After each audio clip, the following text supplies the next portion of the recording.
But now I'm going to do a quick recap of all of my matchups. I have some little notes on my phone here, so just enjoy the Lance mat. Oh yeah, I was literally the scrub with the battle pack mat. But yeah, I'm just gonna talk about my matchups here. Round 1, I played Charles. I 2-0'd him. Game 1, he killed his own Vanity's Emptiness with his Mathematician when I was basically locked down for the one turn that he had flipped the Vanity's Emptiness. So that was his misplay. And Game 2, he made a Leo because he thought, like I said, I talked about this before. He thought I didn't have an out to it. Special Summon, Light Pulse, or Normal Summon, Failure. I went into Leo.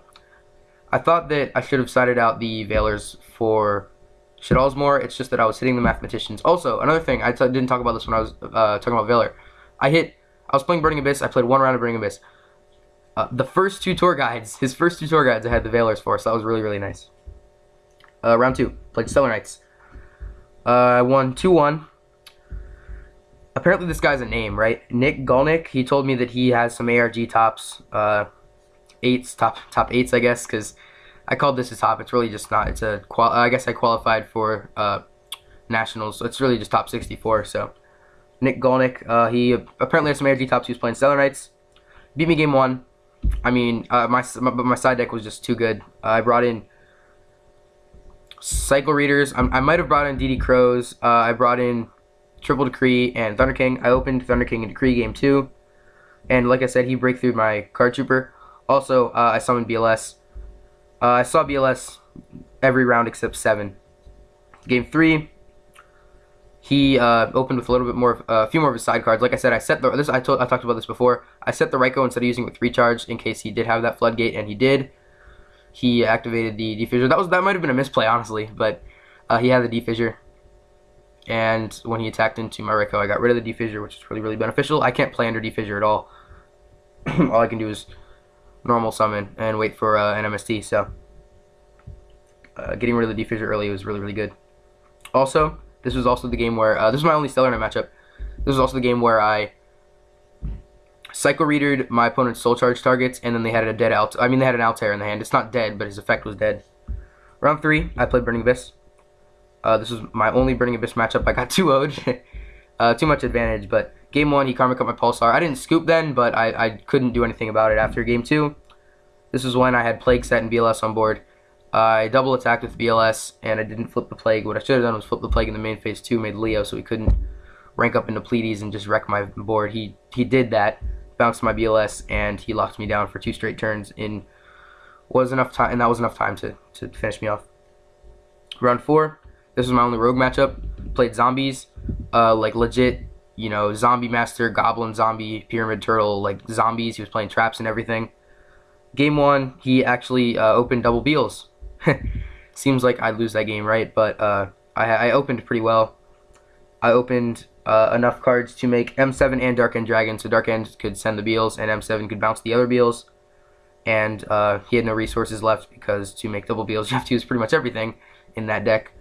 So he was top decking, and in the next turn I attacked for game. And then game 2, he had a board, small board, but it was a board, and I had, I think, 1 card in my hand. I top decked BLS, I summoned it, and attacked for game.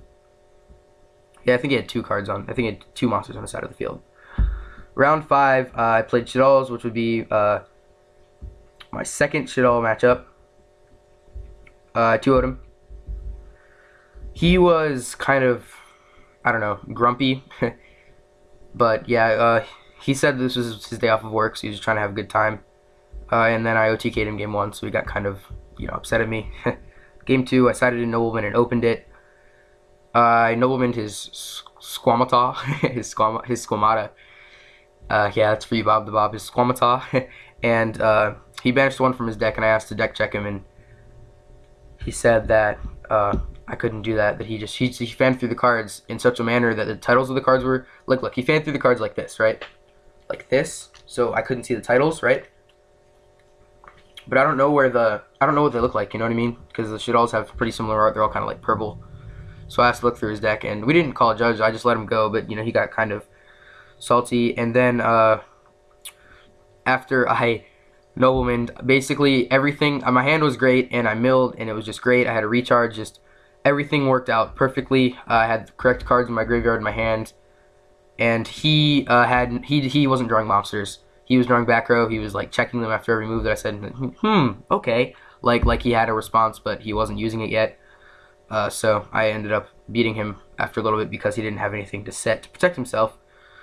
Also, I blind MST'd in the end phase against him, and I wouldn't really call it a blind MST though, because it's during the end phase, so we can activate it anyway. And I knew he wasn't playing artifacts. Maybe he was playing artifacts because it was oh my god, I forget what it's called. It's the Escalation of the Monarchs, maybe. It's the trap card that lets you tribute summon in your opponent's main or battle phase. But yeah, I asked to see his build afterwards, but like I said, he was really salty. He actually walked up with me to turn in the thing just in case I marked drop on him or something. Like he was really mad that I beat him with my rogue deck. Round 6, I had my third Shaddoll matchup. This was my second loss. He beat me game 1. This was probably the most fun game that I ever played. The dude was just so cool, right? Game 2, I sat on my Dark Arm Dragon, just popped his stuff. He probably had a Shaddoll Fusion in hand, but he couldn't use it from the deck because he didn't have any resources in his hand. He couldn't Shaddoll Fusion from the deck because I had a Dark Arm instead of a extra deck monster. I also Skullmeistered some of his stuff, which was pretty cool. Game 3, he Key Beetle Vanities locked. He soul charged into 2 dark monsters and made Key Beetle. He scrapped dragons to get rid of whatever I had on board. I forget, it might have been an M7. And then he Key Beetled his Vanities that was set. And then he flipped it during my draw phase. And I had nothing to do about that. I don't think my deck has an out to Key Beetle Vanities. I don't know what I can do. I mean, I guess I can normal summon if I have something to tribute, I could normal summon Light Pulsar and like crash with the Key Beetle. I don't know how that would work, but the point is he Key Beetle Vanities, and that was the game that I thought that I might want to swap my Raikou for Errands, so I might be testing out 2 Errands instead of the 2 Raikous. I mean, essentially it's the same thing because you set the Raikou, you normal summon the Errand, you know, so they're both normal summons and they're both Light Sworns. Like I said, I might side in the Raikous for like Rogue, so I'm gonna put them in the side deck. Round 7, played Artifact Shaddolls. This dude is really cool. His name's Kevin. Game 1 was my first blind MST. I hit an Ignition, which sucked, and then I forgot to add with Eclipse. I also talked about this in my deck profile. I forgot to add my Red MD back with my Eclipse Wyvern. If I would have added the Red MD back, I had a Light Pulsar in hand, Light Pulsar in grave, so I would have been able to get the Light Pulsar Red MD thing going on. But I didn't actually end up doing that. That's pretty good against his deck because, you know, Morale Talk. But, you know, I didn't actually get that off because I forgot to add it. And then game 2, he had no back row. I mean, he set 2 cards, but one of them was probably like a Morale Talk, and maybe one was a Morale Talk, one was a Big All Talk. The point is, he didn't have any reactive back row, and I OTK'd him in game 2. Game 3, I opened Dad. This was the one, okay, so I opened Dad, but I never saw 3 Darks, and I never saw BLS this entire match. This was the only match that I didn't see BLS, but like I said, this dude was cool. There was also a ruling about, I think I Lila'd, and he chained his Call the Haunted. I don't know what game this was, but we had to call a judge because the ruling that I know is that it basically, if you chain the Call the Haunted, it'll get destroyed before the monster that was summoned has a chance to resolve, or activate, because if something activates in one specific place, it has to remain in that specific place at activation for the effect to be able to resolve. So, since the Call the Haunted goes away before his Morale Talk can activate, he couldn't activate his Morale Talk's effect. So, that was I think that was game 1 actually, so that was a pretty interesting ruling, and I saw that online. I was talking to my friend Anti-Metaman about that. So yeah, it's definitely true that if you MST or Lila somebody's, or you know, destroy somebody's Call the Haunted and they chain it, if it goes away from the field before the summon effect would happen, the summon effect doesn't happen. And also another thing is I should have sided out MST and Valor because blind MST was bad. He didn't look to be playing Vanities, and Valor's, as I talked about before, bad against artifacts because they activate on your turn. Round 8, Bujin player. He told me that he was going to leave, so he asked me if I just wanted to, you know, get the win, and then we played afterwards. He gave me the win, which was nice. He forfeited, and then we just messed around afterwards. That's when I made Hot Red, in a completely inappropriate situation. I just wanted to summon my hot red, and there are people from the table to the right of me, looking at my hot red. Oh, you got that already? So that was pretty cool. uh, but yeah, so that was a win for me. I guess I assume that's the same amount of points. Yeah, you don't really mark when somebody forfeits, so that was another win. That was round 8. So at this point, I was X3. I would have been 5-3, and I was talking to people, and they said that X3s might be able to top. X4s obviously can't. So I was just thinking, oh, I got to win out here. So that was Boujin. I wouldn't consider Boujin rogue. But like I said, I didn't actually play against him. We were just messing around. Round 9. Shadows again. This would be my 5th Shadow game. One of them was Artifact. This one is what I'd call Hoban Shadows. The other 4 that weren't Artifact so far were all what people are calling Hoban Shadows. Is basically like you play Light Sworns in it. Because he just won a YCS with Light Sworn Shadows. People are calling this Hoban Shadows. Game 1, I 2-0'd him, by the way. Game 1, he made a construct, and he used way too many resources to make the construct because he made it first turn, so he had to get rid of stuff from his hand. And not the ideal cards anyway, not like a Beast to get you a draw or anything like that, or I think Hedgehog gets a search if you use it with Fusion. So he didn't do anything like that. He just used, I think, 1 Shaddoll and like a Collapse Serpent. So basically, the point is he was really down on resources when he made his construct, and he had back row. And when I play Shaddolls, I don't assume they have very like reactive back row. I assume it's like Shadow Games, Breakthrough Scale Vanities, stuff like that. So I made Leo and Dark End. So the Dark End would get over the construct, and then the Leo and the Dark End would both attack. And he didn't have enough resources to come back from the Leo. Game 2, I opened Nobleman again. Like I said, I was against regular, or Hoban Shaddolls. I was siding in Skullmeisters and Noblemans, and that was it. Then I was siding out Trag and Divine Dragon Apocalypse, Eclipse Wyvern, and Red MD. And I always, for some reason, I always opened exactly the one Nobleman that I needed. Got rid of his Falco, and this was a pretty good. And I made a Dark End, and this was a pretty good play on my part, I think. He had Lila.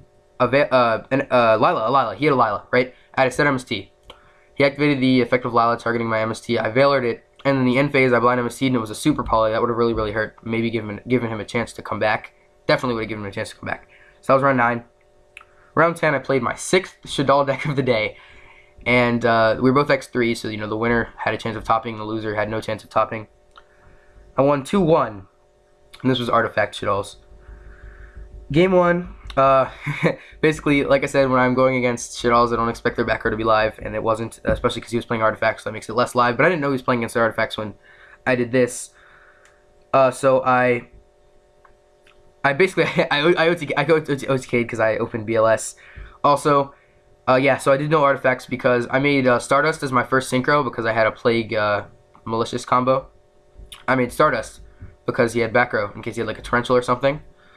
And he actually did have the Morale Talk, so then I realized that he was playing Artifact Shaddolls, and I could negate the Morale Talk, and then I still had enough damage to attack for game. I opened up the nuts. Like I said, I opened up BLS. Like, what can be better than that? So I saw BLS 9 out of 10 rounds, all except round 7.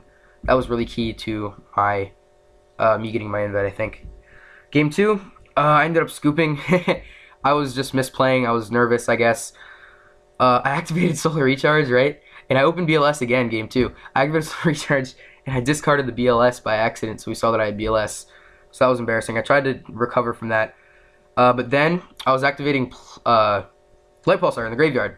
And I had a Malicious in my hand, but I discarded Plague for Light Pulsar instead. And at that point, I was just kind of, nervous and mad at myself. And I just gave him the game 2. Plus, I didn't go into time at all this event, and I wanted to prevent that from happening in the last round as well. Game 3, he made a pretty good board. He had two monsters, and I forget what the 2 monsters were, and then he had a Dweller. And I didn't have anything live in my graveyard when he made the Dweller, so I'm not sure. I guess he just didn't have anything better to make. He got me down to, I think, 1,800 life points by attacking. Ooh, no. That was a different game. He used Soul Charge to make his 3 monster board, so he couldn't attack that turn. So my turn, it took me a while to get lights into my grave, as I talked about during my deck profile this game. But by the time that he made the 3 monster board, I did have 2 Lilas in my grave, and I had double Chaos Sork, and a Light Pulsar in my hand.